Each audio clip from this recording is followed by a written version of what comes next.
On June 4th, 2019, the body of 19-year-old Cynthia Hoffman was found in a creek in Thunderbird Falls Park, located in Anchorage, Alaska. Her feet had been duct taped together, and she had been shot in the back of the head. Cynthia had been reported missing by her father, Timothy Hoffman, the day before, and he had told the Anchorage Police Department that his daughter had gone out with her best friend on June 2nd and not returned. He also told them that Cynthia had a learning disability and her brain only functioned at the level of a 12-year-old. Now, when you think of the kind of person who would do this to a young and trusting girl like Cynthia, you probably think of someone evil, a stranger most likely, since no one who knew Cynthia could have ever done this to her. But this wasn't a stranger who had done this. It was a person that Cynthia considered to be her best friend.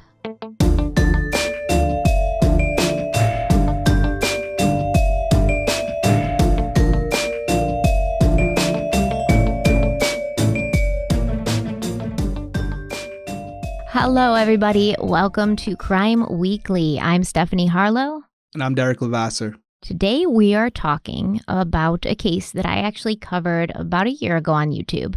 And I covered this case right when it was coming out. And I knew that I wanted to remain updated on the case because I knew from the type of case that this was. And it was a case that really pissed me off. I knew there was going to be more that was going to come out. And it was probably going to be even worse. And I was right. So I'm so glad we're doing it on the podcast today because it's going to give me a chance to, sort of go over the new developments and the things I didn't know at the time. Yeah, I actually went back as part of my research and watched your video, which I usually do when you say you've done some coverage on it before. And you're right, a lot has happened since you recorded that video. In fact, and I don't want to get too far ahead of ourselves, but we have another discovery hearing coming up in like 15, 20 days, April 28th. So we thought this would be a good time to cover it because we're going to get you guys caught up to date and then you can follow along as the trial goes forward and continues to unfold. Yeah. And we wanted to remind you, though, before we dive in, make sure to visit our website, crimeweeklypodcast.com. On the website, you can actually kind of go over everything, find our social media links, Twitter and Instagram, but you can also leave us a SpeakPipe message. And sometimes we do like to include the SpeakPipe messages into the show. So you never know, you might hear yourself on Crime Weekly, but it also gives us a great deal of joy to hear from all of you. Derek was telling me the other day that he loves it, especially hearing everybody's different accents and things like that. And he's always surprised that we have so many overseas listeners. But, I say that I think that you overseas listeners are the real MVPs. Yeah, no, it's really cool. And I will say about the website, we have been getting a lot of emails or even comments where they're like, hey, it'd be great if you had some resource materials up on the website for each case as you cover them so we can go through it. To be fully transparent with you, Stephanie and I are running the show here. We're doing this on our own. So it's like, there's only so much time in a day to make sure we get all the content out to you in at the level we want it to be out. So one thing, I haven't even discussed this with you, Stephanie, that I'm thinking about, and I don't even know how possible it would be on Squarespace, but maybe some people watching might have some suggestions, would be to have kind of like a like a Reddit type thing on our page where people can upload stuff, like a comment section almost, where they can upload documents or articles. It's not going to be verified information, but it would allow you guys to interact with each other and discuss the case, especially when we're doing multiple parts. I thought it'd be kind of a cool idea. I don't know if it's possible though. Yeah, and if you give me a 5-minute tutorial on how to update the website, I can easily, because all like affidavits and court documents and stuff, I already have those on my computer, so I can easily put them on the website. That won't be an issue. Yeah, we got a lot of plans. And so I appreciate you guys bearing with us. The number one priority was the podcast. It still is. Now we're doing YouTube. And then, again, there's other facets of this, the financial aspects, the legality of it, making sure everything's on the up and up. And as we continue to move forward, it's going to only get better, hopefully. Yeah. And you guys are here on the ground floor. Like, you've been with us from the beginning. So you get to watch us grow. You get to grow with us. You get to, be right here when we bring out new things. So it's very exciting. And we appreciate you guys. Yep, definitely do. And what should we be telling them, Stephanie? If they're watching this on YouTube, there's obviously, this way better than me. This is your home. There's an algorithm. The best way to help us and to allow us to do more is to like this video, subscribe to the channel. I'm starting to look at the analytics. We have a lot of people who are watching. Thank you for watching, but aren't subscribed yet. So if you like the content, please hit that like button, hit the bell button to get notified for our next video, and subscribe. We'd really appreciate it. Like, comment, subscribe, because it pushes us right into the algorithm and allows us to, continue creating the content, and we really appreciate it. But let's start. Oh, go ahead. Go ahead. No, I was just going to say, and if you're on the podcast and you're not the YouTube type of person, leave a rating, leave a review, and we'd really appreciate that as well. Stephanie's a trooper tonight. Before we get into this, Stephanie is under the weather, but she's grinding through it. We've already done our commercial. We're going forward, and she's a trooper. So thank you, Stephanie, for stepping up to the plate. I have a sinus infection and ear infection, and I just started antibiotics today. And sometimes antibiotics can make you feel worse than what you're dealing with. So if she progressively gets worse, we're at the point where I'm like, Stephanie, wake up. Wake up, Stephanie. My vision just starts going darker. So you'll know. We might have to record this another day.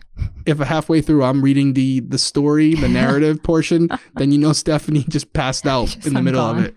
I'm gone. It's just one video screen to like, where'd you go? I just have like a doll sitting in your chair with like glasses on. Right, Stephanie?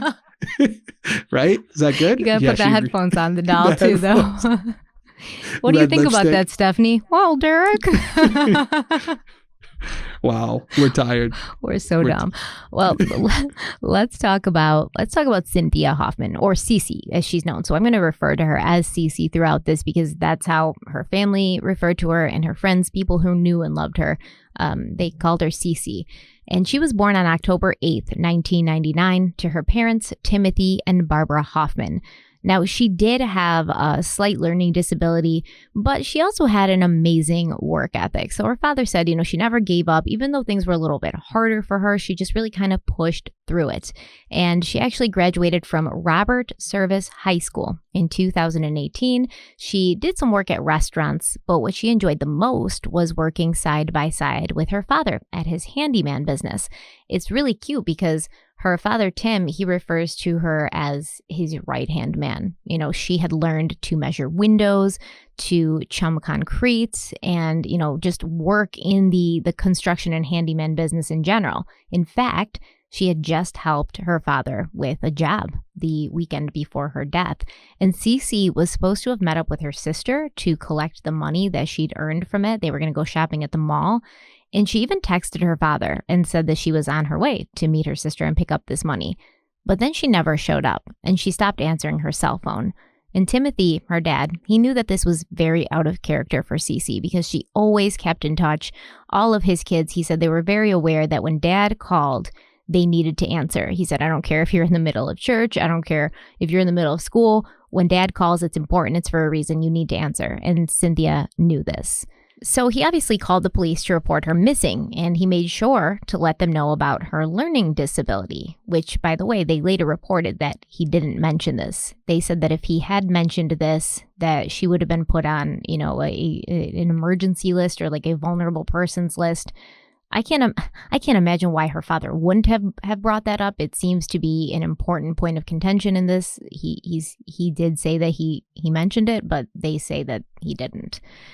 And there could be a log of it, maybe a recording or whatever. And again, in defense to him, and I'm not saying I don't believe him, but his child's missing. So in that moment where you're upset, you may think you said something that you didn't, completely possible. But on the other hand, it could have been that the dispatcher, whoever took the call, completely missed it when he said it. So at the end of the day, it doesn't matter now. But yes, that would have been critically important because when you have an elderly person or someone who has, as in this case, some type of disability where they could be in immediate danger because of their inability to protect themselves, that 24 hours goes out the window and it's boots on the ground immediately. Well, first of all, I think that he did tell them because she was 19, right? So that he knows that they're not going to consider a 19-year-old being missing as important if he doesn't stress the fact that she does have a disability. So I definitely think that he did.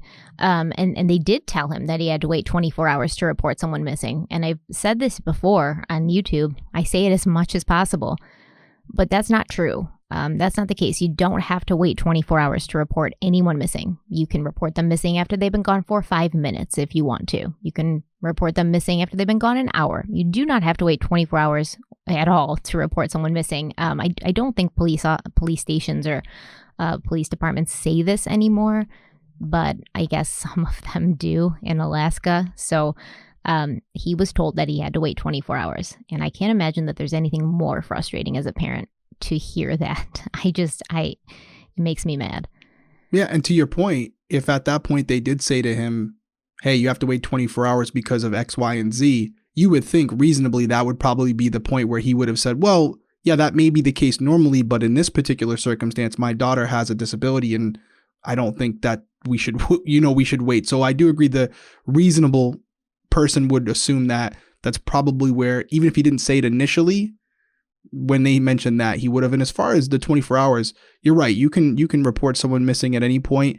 I remember when I first got on, there was a practice where, if the person was someone who was an adult, who had not been missing for more than 24 hours, and we wouldn't necessarily take an official report at that point. We would usually put it into the dispatch log, make units aware of it. And then after 24 hours, if the person still hadn't been heard from, we would then put it on paper. But it's something that it wasn't like we were like, oh, nope, sorry, blinders on until the 24th hour hits. We were already, hey, listen, let's say you came in. Okay, this is the person we're looking for. Let's try calling them. Let's put a bolo out to local police departments to be on the lookout for their vehicle or something, or maybe where they might frequent.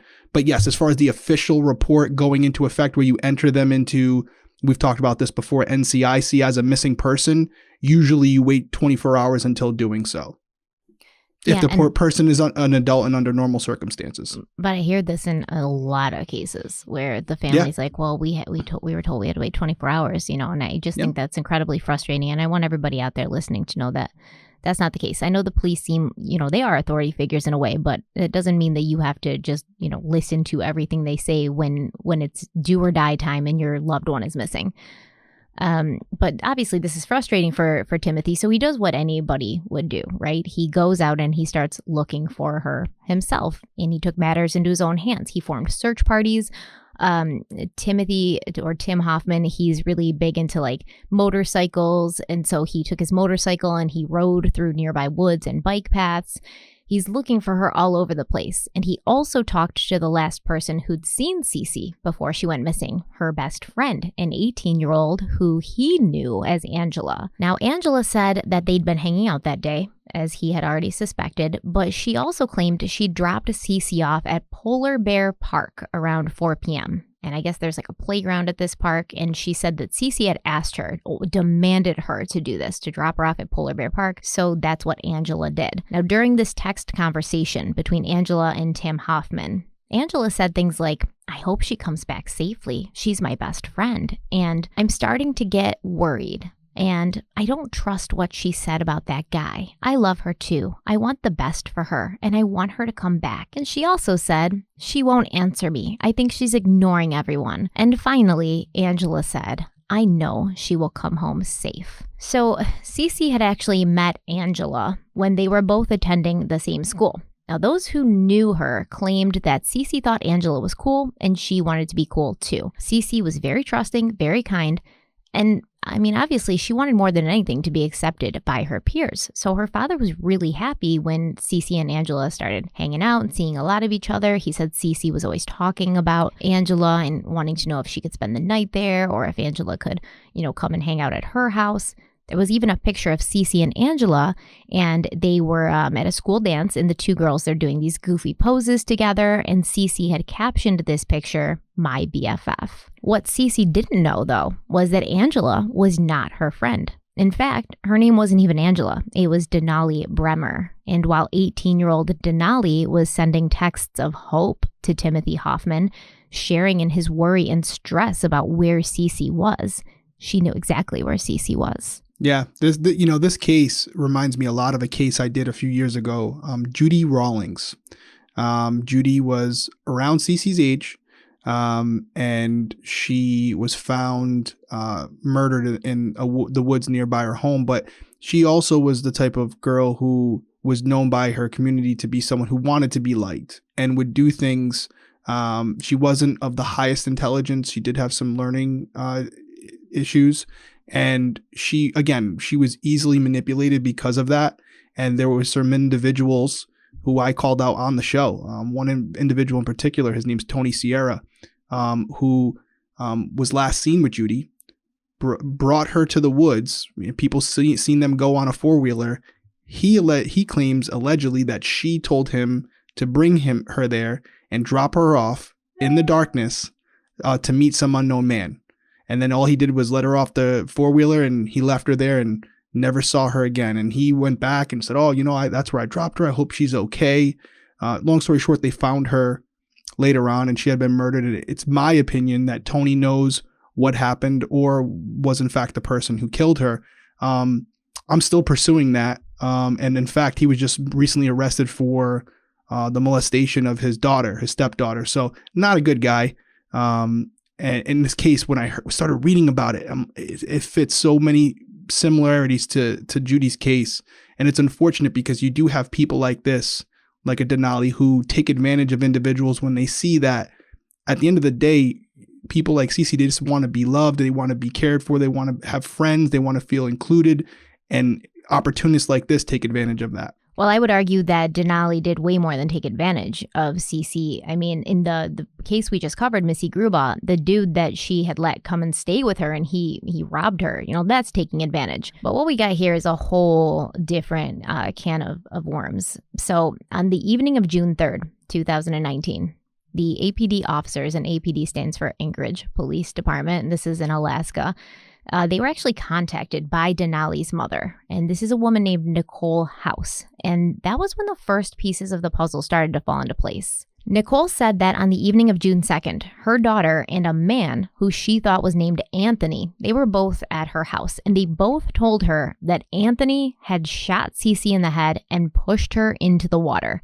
And then Nicole hadn't seen Denali since she'd heard this confession. I just don't understand what prompted these two to make this confession, but allegedly this is what happened. So the next day, detectives, they spoke with Denali in person, and she told them her version of what had happened on June 2nd. She said that, first of all, this friend, his name wasn't Anthony. He was 16-year-old Caden McIntosh, and they, Caden and Denali, along with Cece, had been smoking weed in the valley. And the valley in this area of Alaska, it's apparently an area that's in south central Alaska. It's about 30 miles north of Anchorage.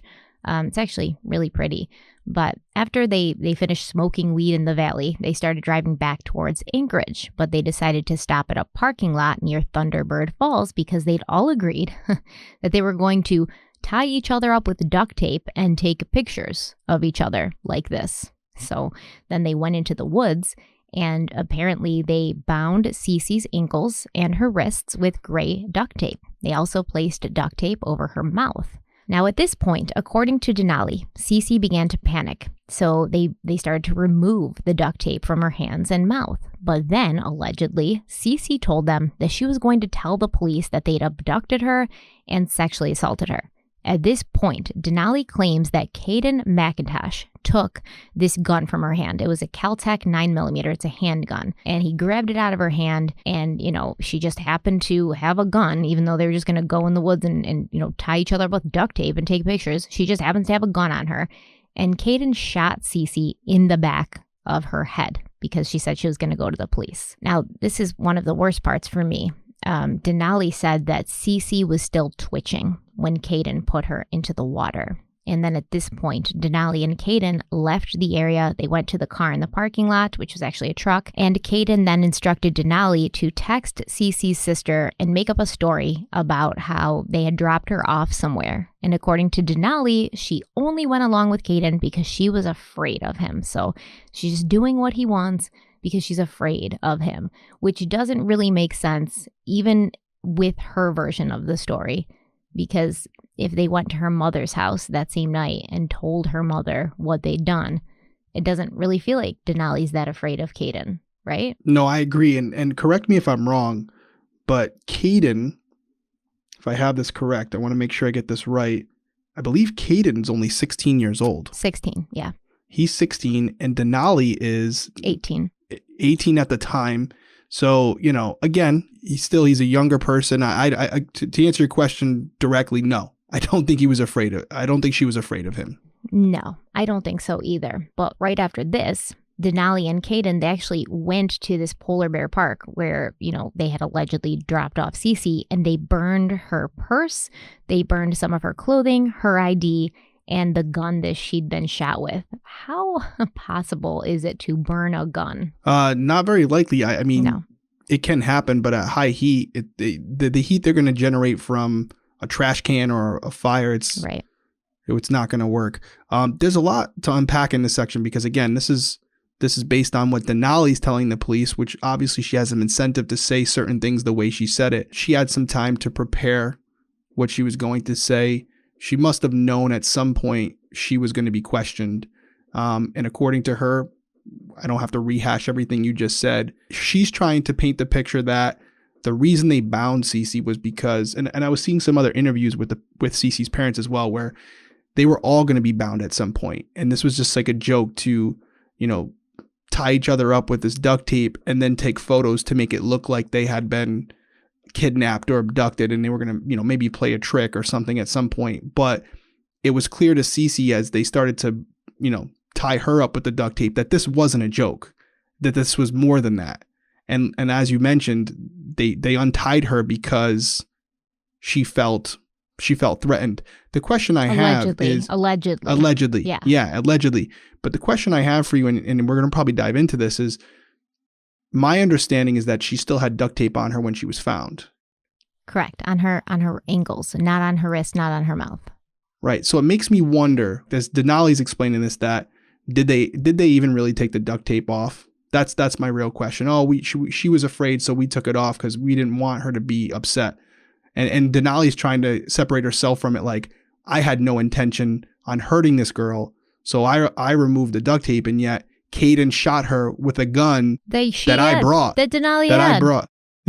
That I brought. So you brought it all the way out to this area with no intention on using it. Loaded. But it just so happened, loaded and happened to be in your hand, readily available for Caden when that time came. So not buying it. Not buying it one bit. Well, here's the thing. So I wasn't buying it either, and still don't, obviously. But when the Anchorage police went to speak to Caden McIntosh, 16-year-old Caden McIntosh, his story was startlingly similar to Denali's, except he claimed that he'd blacked out at some point, but then he said he did remember shooting Cece and pushing her into the river. He also claimed that she'd still been twitching when he'd put her in the water, and he said he didn't know if Cece had died from the gunshot wound or if she had drowned. And then he followed this up with a statement that I think is very telling. He said he didn't want Angel to go to prison, and Angel is the name that Denali goes by with her friends. So here's what I'm thinking. He covered for her. Because as we come to find out, this is not the way things went down. And I was very confused when I read in the affidavit that Caden's statement was so similar to Denali's, because she basically blamed him for everything. And then he was like, yes, I am to blame for everything, and I don't want Angel to go to prison.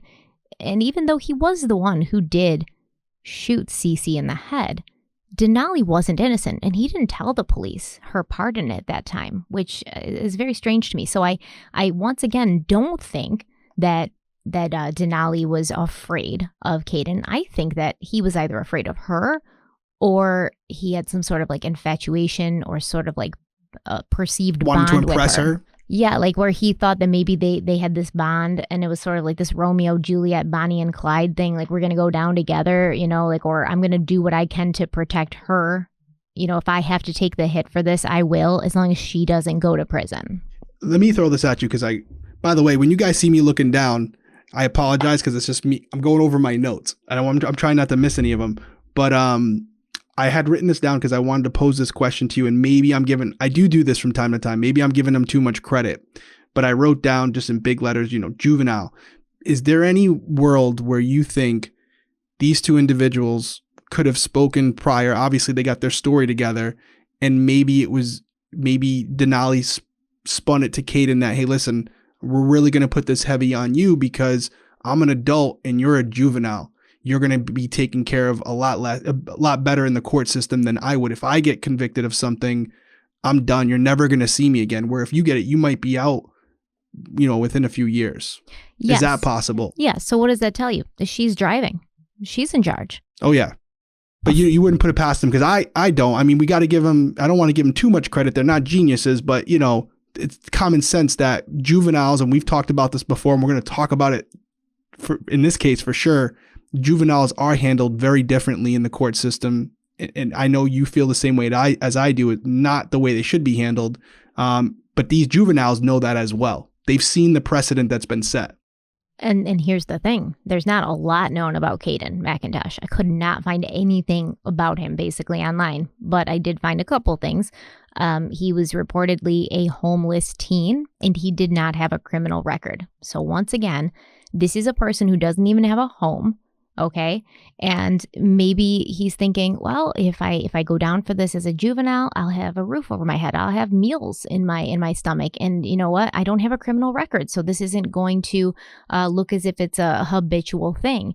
But as a homeless 16-year-old with no criminal record, I'm not saying that Caden is, innocent. Obviously, he's not in any way, shape, or form. But I definitely do think he was manipulated to a great deal by Denali. Yeah, Denali seems to have an MO, right? Mm-hmm. She goes after people who are looking for companionship, who may be a little bit misguided or lack some level of understanding of what's going on. And she tries to capitalize on that. And we have two examples of it already with Cece and Caden. So they look up to her, I think. She sees that there's this sort of idol worship. And she says, how can I use this to my advantage? So, yeah, you might look at this case and think, maybe Denali just got kind of lucky in all of this, but maybe she's more put together than we think. And she like you said, she's driving the car here for sure. Yeah, she's 18. And you might think, oh, she's an 18-year-old girl. Like, how manipulative, how calculating could she be? I have a teenage daughter. I know exactly how manipulative and calculating they can be. Not that my daughter's a bad person, but I mean, they learn how to do that. Like, they learn how to do what they want without their parents finding out. And in order to do that, they have to sort of learn how to be good liars, and they have to learn how to be kind of slick. And, they have to learn how to be manipulative. My 8-year-old manipulates me now. Exactly. So, yeah, I can only imagine. I'm like, I'm not going out with you. I'm not riding the bike. And then 2 minutes later, I'm riding my bike in the middle of the winter. Well, I mean, regardless of what we think at this point, the police have gotten a confession from Caden. His story matches up with Denali's story, and it makes him pretty much the only one who did anything wrong. And at this point, it probably seemed like the case was closed, but then it gets so much worse. So once Denali had been identified as a person of interest, the police had obviously taken her iPhone, and I think it was an iPhone 8 Plus. They took it to look through it for evidence that was related to Cynthia's death, and they found this evidence, but they also found so much more. So while they're going through Denali's phone, the police found evidence of child pornography, and this evidence was found in text messages between Denali and a man who Denali had listed in her phone as Babe. And I wish you guys could see me if you're listening on the podcast, but there's tons of air quotes in this specific episode, and I air quoted Babe.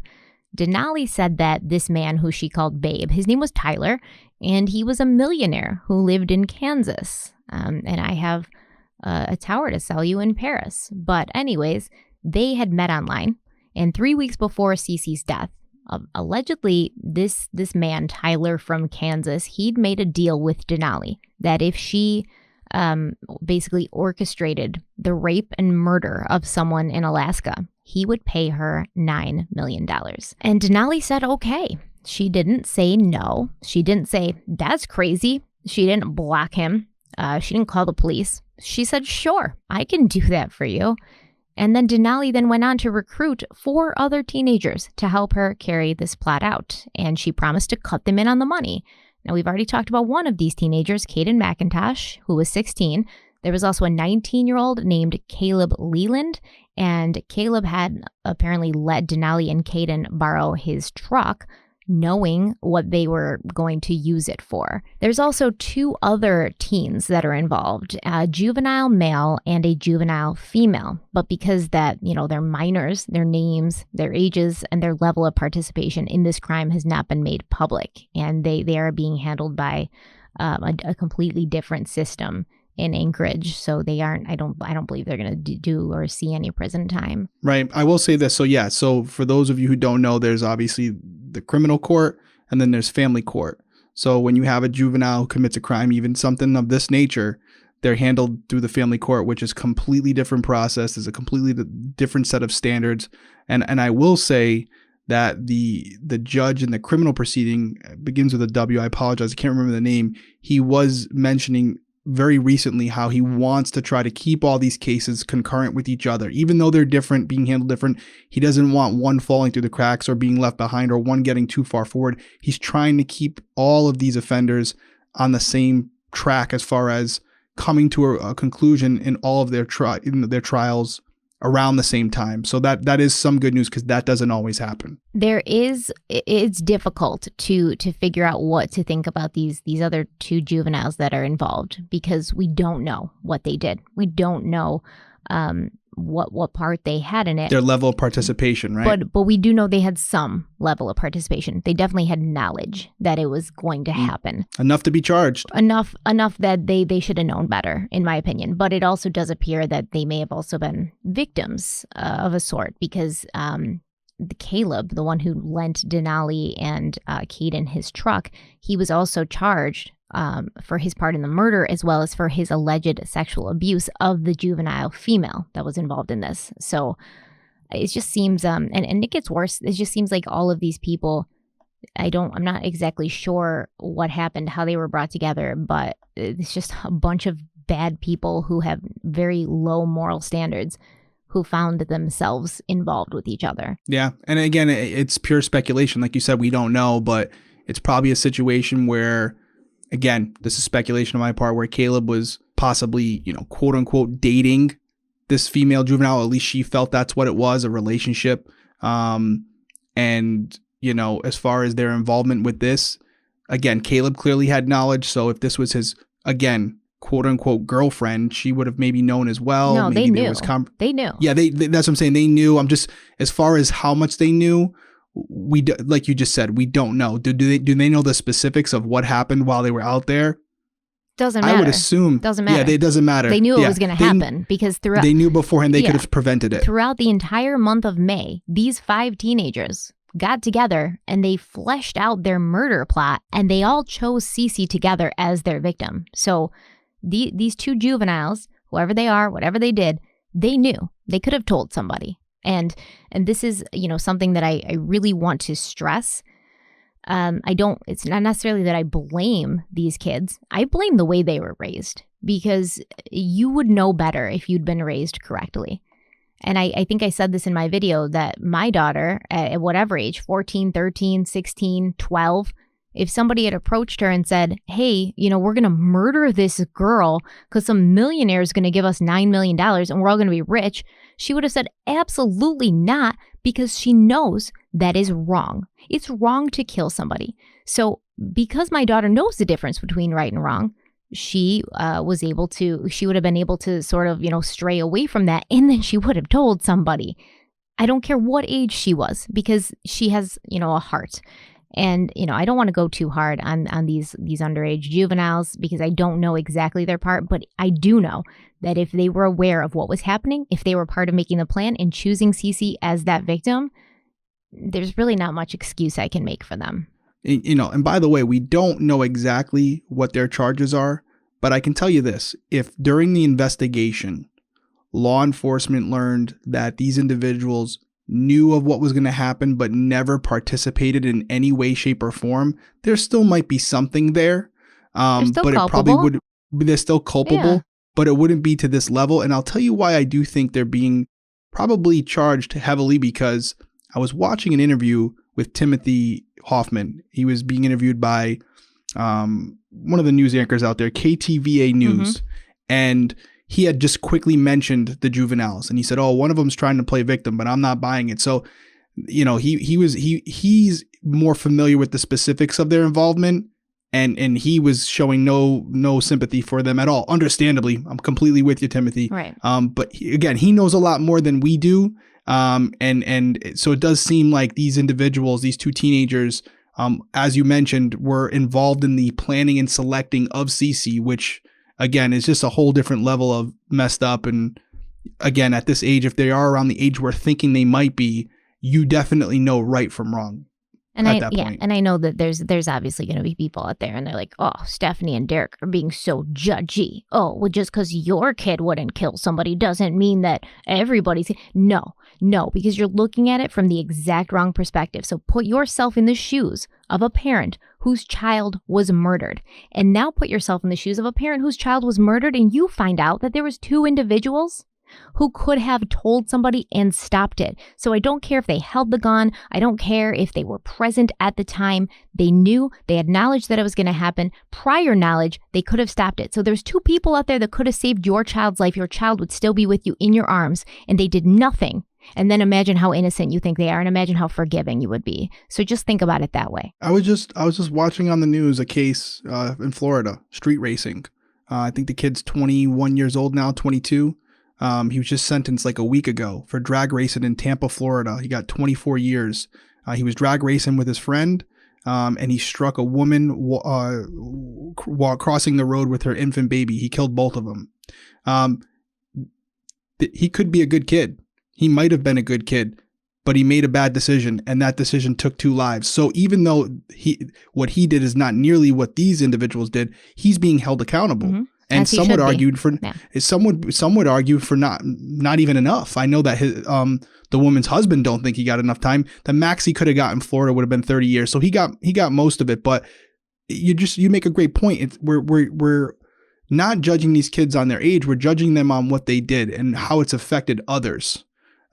So, and again, I go back to it. I said it on previous episodes. If you conduct yourself in a manner where a life is lost, I don't see a world where I would look at the information and go, even though you affected someone who will never, is no longer with us and their family, I'm going to give you a second chance. I just don't believe in it personally. To me, it depends on the situation, but it's very situational, right? So I really have to, it's very situational. It's complicated. It's definitely not as black and white as I make it seem that I feel it is. Right. But in this situation, to me, it is very black and white. And I'm not saying throw these kids in jail, and toss away the key.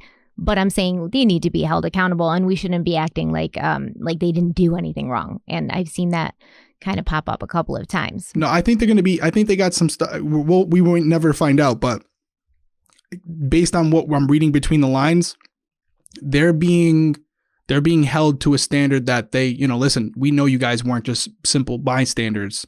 It seems like they got some issues, for sure. Yeah. They got some problems. Yeah, and the real story of what happened that day, June 2nd, is as follows. So Denali and Caden, they were, as we talked about, already planning to murder Cece. So they tricked Cece and they told her that they were going on a hike. And then when they got closer to the river, they bound her with duct tape. Now, Cece's father feels that at this point, Cece probably did think it was a game. They probably told her, what they had said to the police. Oh, we're going to play a game. We're going to, tie each other up with duct tape and take pictures. And she was like, oh, that's kind of weird, but I want to be accepted. I want these people to think I'm cool. And if I act weird about this, then they're going to think I'm not cool and I'm not down. So I'm going to go along with this, even though it doesn't feel right to me. So she went along, but this was no game, right? And the reason that Denali brought this gun was because they were planning on killing Cece. And so, I read that Denali told Caden, take the gun and shoot her because I can't. And then Caden took the gun, shot Cece in the back of the head. And then while this is happening, Denali is taking pictures and videos, which she then sent to Tyler from Kansas using Snapchat. So this is just horrific. She took pictures of, I believe, Cece tied up with the duct tape. She took pictures and videos of Cece's body after she was shot in the head and sent them to this freaking asshole who says he's Tyler from Kansas. But surprise, surprise, Tyler from Kansas wasn't named Tyler. He wasn't from Kansas, and he certainly wasn't a millionaire.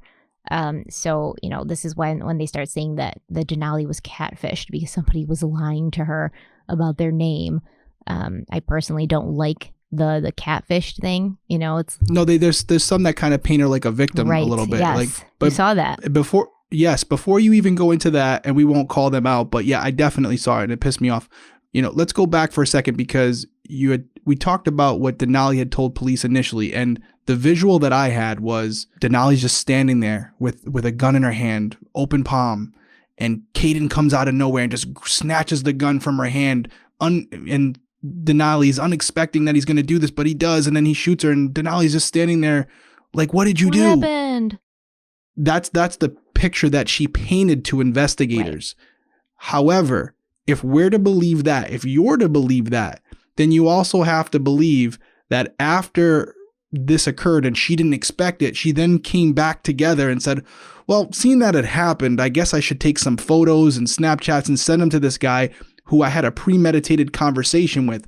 So again, the two just don't add up. It's not about us judging Denali. It's not about us, we are judging her. Yeah. We are judging her. We're not taking a leap here, right? That's what we're trying to say. It's not a leap. It's just what a reasonable person would be led to believe.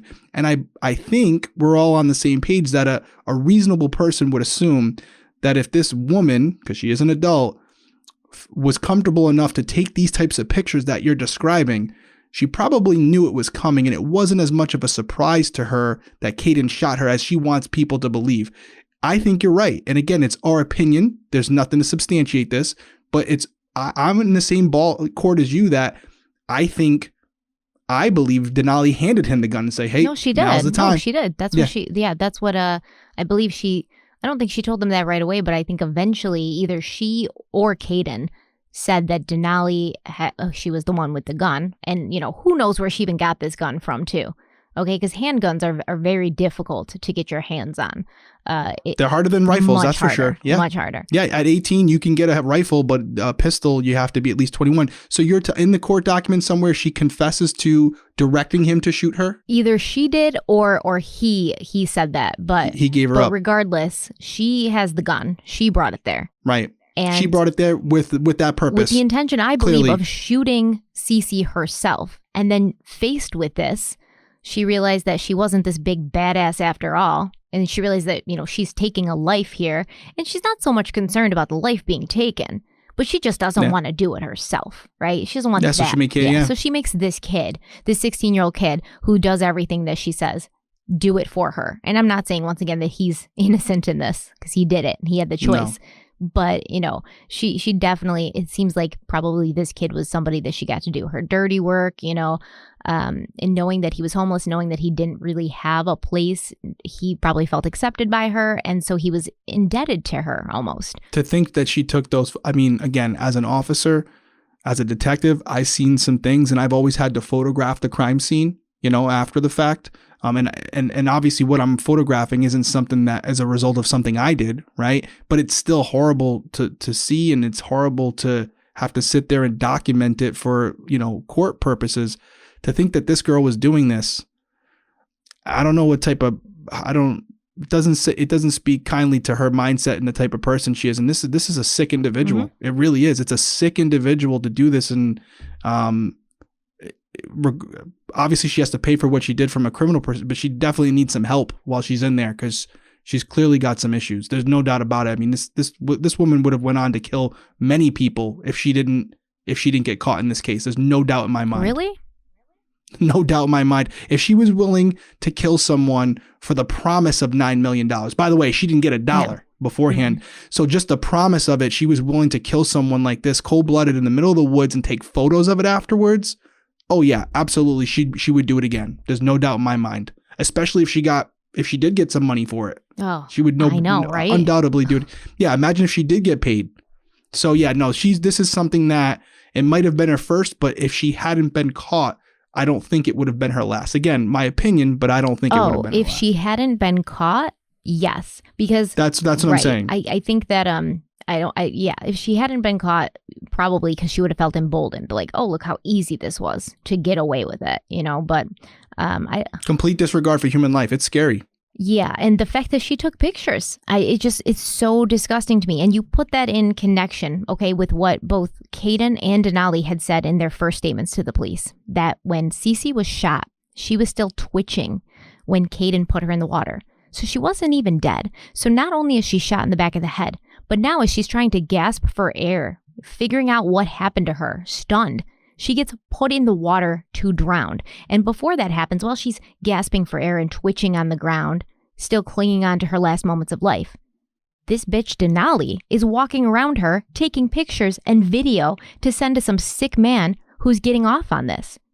And at the end of the day, what I can't really understand, though, is that apparently, according to Denali and this gentleman who catfished in air quotes, they were supposed to plan a rape and a murder, but there was no sign that Cece was sexually assaulted. So I'm not sure, what Denali was thinking, and maybe this is what caused Tyler from Kansas, that's not even his real name as we discussed, but maybe that's what caused him later to turn on her because she didn't do everything she said she was supposed to do. That's speculative on my part, but I don't understand why you would be willing to murder somebody and then take pictures and send them to somebody you've never even met. And I do want to talk a little bit about Tyler from Kansas, who is actually 21-year-old Darren Shillmiller. And Darren Shillmiller lived at 8420 Rooster Church Road in Salisbury, Indiana. Now, a further investigation into Darren Shillmiller revealed that he was a person of interest in a 2018 child pornography case. In that case, someone using the same phone number that Darren had used to communicate with Denali, this is his phone number, he contacted a woman who was living in California. And from what I can tell about Darren, he's on a lot of these dating sites, okay? And he's not using his real name, and he's not using his real picture. He's just using fake names and fake pictures and fake identities. And then he's just contacting these people on dating sites and on the internet, and then hitting them with these really weird requests. So in this specific case, he'd contacted this female in California to discuss his fetish with infants, okay? His fetish with infants. And he also asked this woman to send him pictures of infants, I think her infant, along with pictures of dirty diapers. So this guy is just beyond screwed up in the head. Have you ever run into anything like that before? Not to that extreme, no. Again, I talked to you about a case a while back that we had, which was a child molester at a daycare. But it wasn't to this extent. Fortunately, I haven't had many cases like this. That one was enough. So no, this is a whole new level of extreme for me. And when I was reading it initially, I said, what type of person, what type of mindset do you have to be in to be sexually gratified by dirty diapers, right? Because their connection in his head, there's a connection to babies, and he's sexually aroused by babies.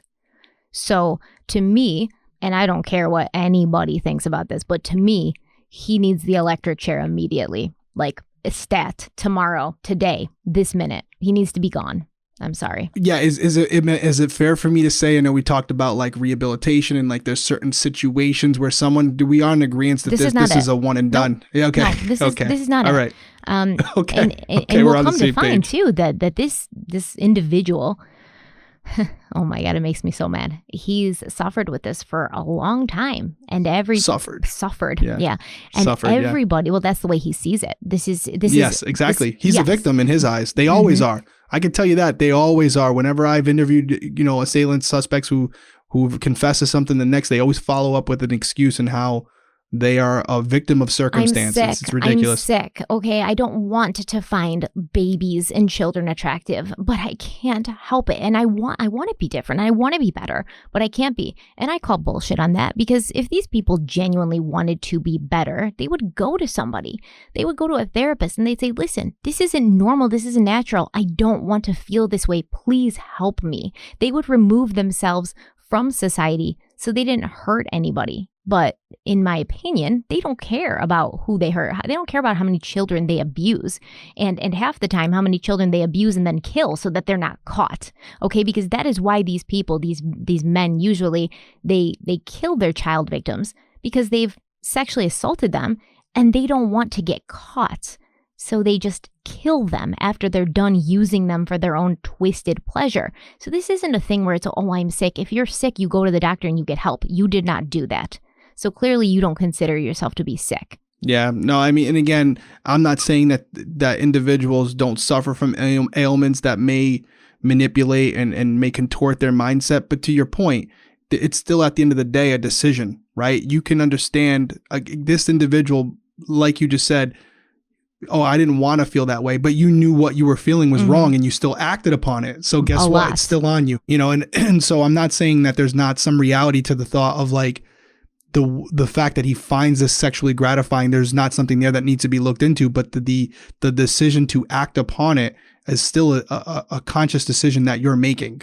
So yeah, I don't have any sympathy for him or people like him. And I'm aware that this there's a burgeoning school of thought where child rapists are still people too, and they just need help. And, we need to be understanding, and everybody's sexual preferences are different. There's literally people out there who defend pedophiles.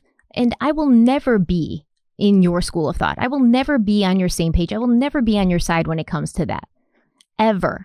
So stop trying to convince me that this is normal because, somebody the other day, I think it was a couple weeks ago, said, back in ancient Rome, that men were having sex with children all the time.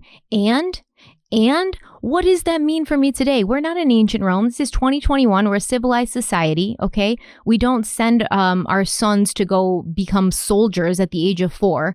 We don't do things that way anymore. And there were sick people back then too. So that doesn't make it right because it happened then for it to happen today.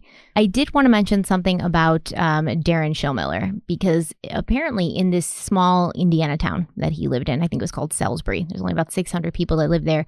It was kind of like a well-known secret that he was into this stuff. And it makes me so mad because one of the local papers in Alaska, they actually interviewed people. And we're going to talk about that next time. But they actually interviewed people that had grown up with Darren. And all these people were like, I don't know. Like we definitely knew he had a problem. And he was definitely always like asking people for pictures of their kids. But we just thought it was, not going to escalate. So nobody ever did anything. And that pisses me off like beyond belief.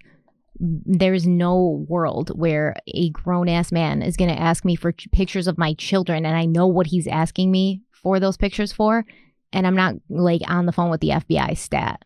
No, hey, listen, you and I may not agree on a lot on everything. People are quick to point that out. Well, you don't think we agree on a lot?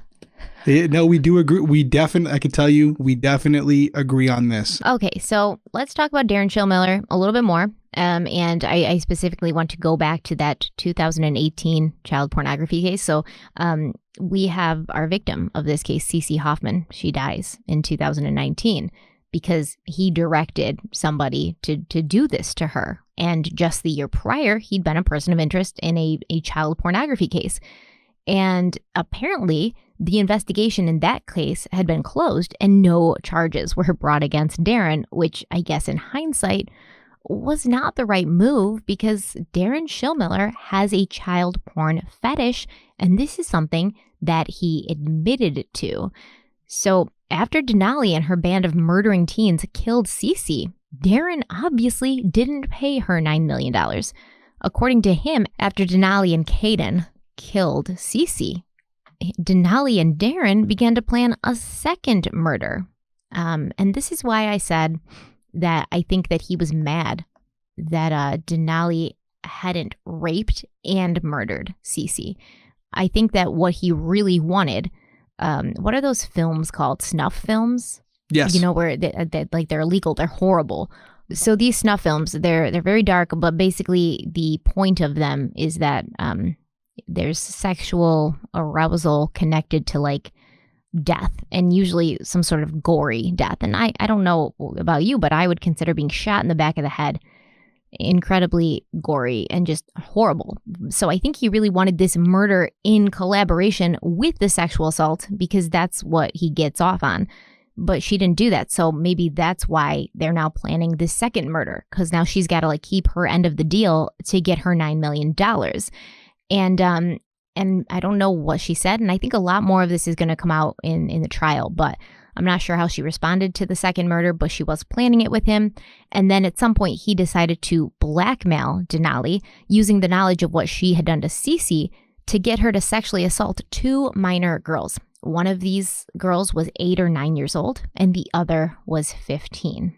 And then Denali sent him pictures and videos of these acts, basically doing to these girls exactly what he told her to do. Now, Denali told police during one of her interviews that at Darren's direction, she'd taken a video of the first minor. This is the one who's 8 or 9 years old. And she had taken the video with the girl's legs spread apart and her genitalia visible. She then sent these videos to Darren. There were many texts exchanged between Denali, Darren, even the 15-year-old victim. And we are not going to get into them today. We're going to save that for the next part. But you should really brace yourselves because I'm going to read them to you. They're incredibly disturbing. But keep in mind that this is after Denali has killed Cece, after Darren has blackmailed her into doing these horrible things to actual children. And when you hear the text, I want you to tell me if you feel Denali sounds like someone who's being forced to do something against her will. If you feel like Denali sounds like somebody who's afraid or who's being blackmailed.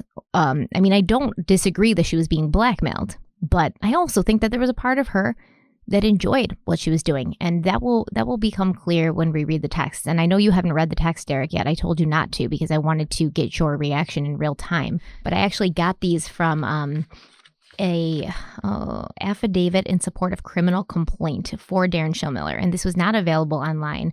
I actually have a site that I use or a service that I pay for so I can get these federal cases because usually some of these federal cases aren't available to the public for free. You have to go on and kind of search for them.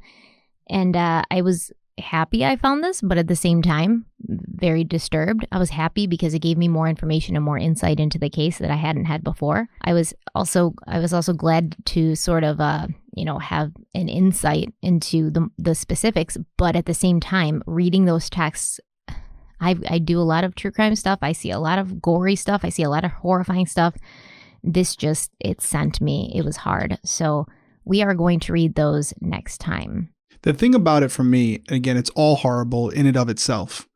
But to put this in context of, or I should say the chronological order in which it's taking place, to think that these two individuals are having these types of conversations and carrying out these types of acts after they have already killed someone, it's just, again, it's not hard to fathom because I've dealt with it since I was 20 years old as a detective, but it never gets easier to understand because it's not something that a normal person would do. But to think that they just carried out this act against Cece, and she had already been found at that point. She was found 2 days later, so they've already got her out of the river, and Denali and Darren are well aware of that, and yet they're not as concerned with being apprehended for that crime.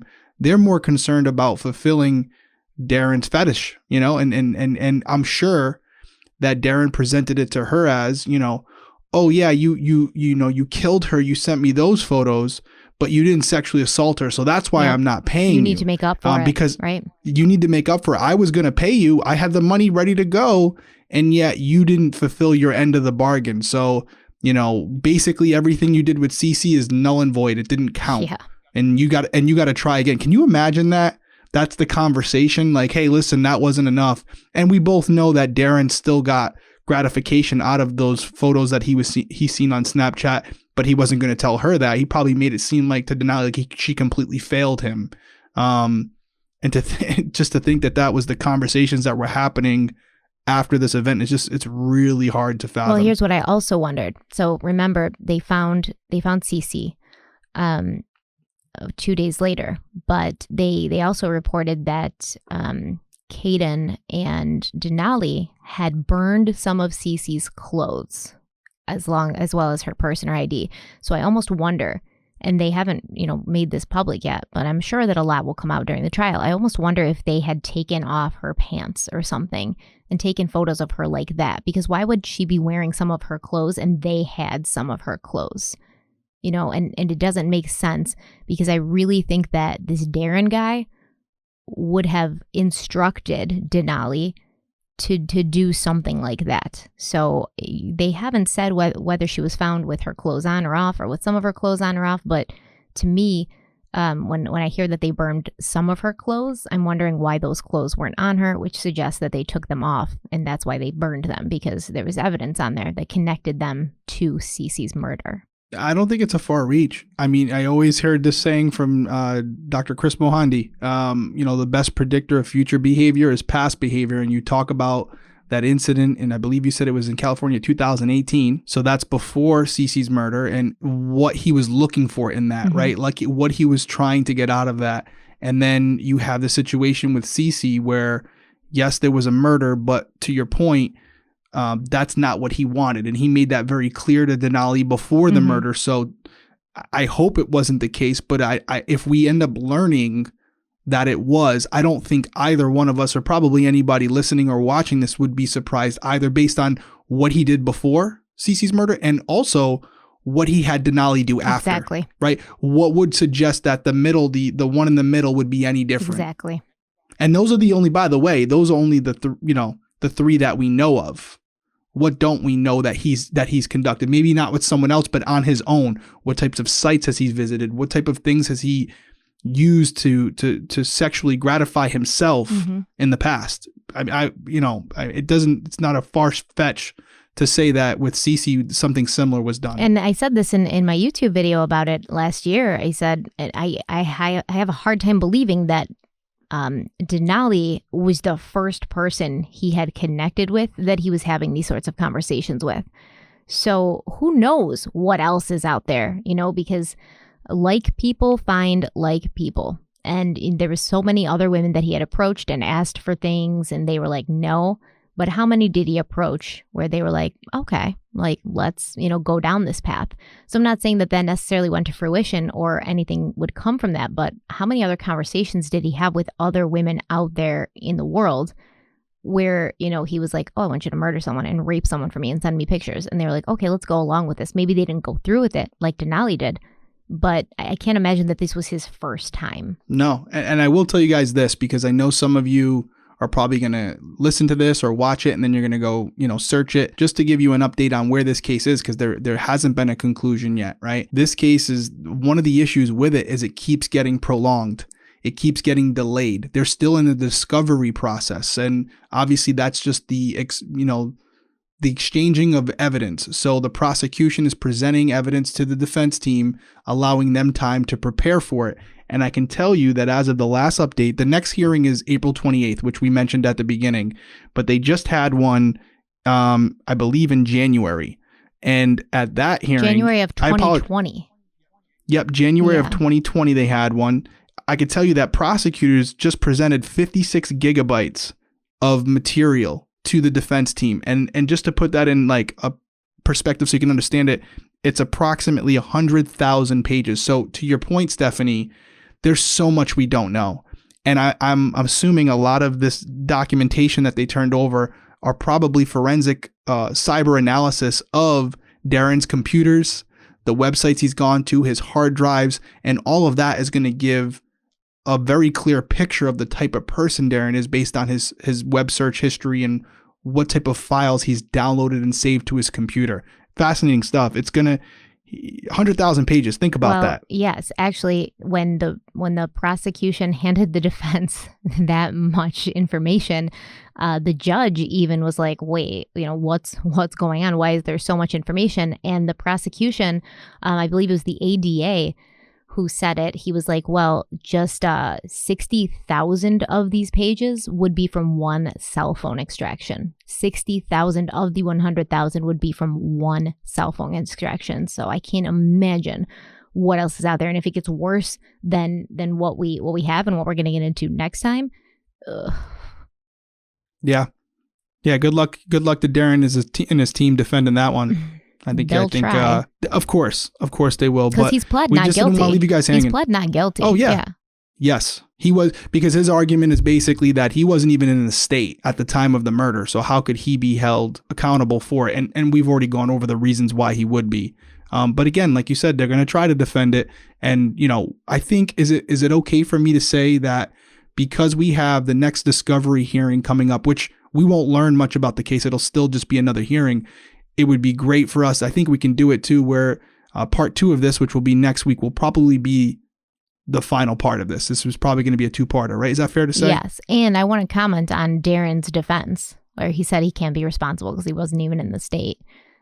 Right. I think I'm not even saying that's what he's saying, but it sounds like that's the direction they're going. Either that or, I'm a mental insanity defense. Like, I have an illness, I have a sickness, I'm not in control of myself. But Charles Manson was put in prison and he never, killed any of those victims. Although I do believe he killed people. He still went to prison for that. Michelle Carter, who talked her boyfriend, Conrad Roy, into, killing himself, she still went to prison for that. Not for as long as she should have, in my opinion. And that's another case that has just a plethora of text messages to go through and feel more and more disgusted every one you read. But you are still responsible. Your words have power. You're culpable for that. So just because you think that, and everybody has free will, I don't disagree that Denali could have said no, but she didn't say no. And you were the one who sent her down that path. Not that she's any more innocent, but he's culpable. But we'll pick that up next time. We'll have a good discussion about it. I agree. Till next week. Okay, until next week. But in the meantime, if you want to keep up with what we're doing, follow us on Instagram, follow us on Twitter, go to crimeweeklypodcast.com, leave us a SpeakPipe message. Let us know in the SpeakPipe message what you think about this. Even, go ahead and make a rating for podcasts, right? If you're listening, give us a 5-star rating and then tell us what you think about the case. But make sure it's accompanied by a 5-star rating because it would really help us out. I agree. We'll see you guys next week. Bye.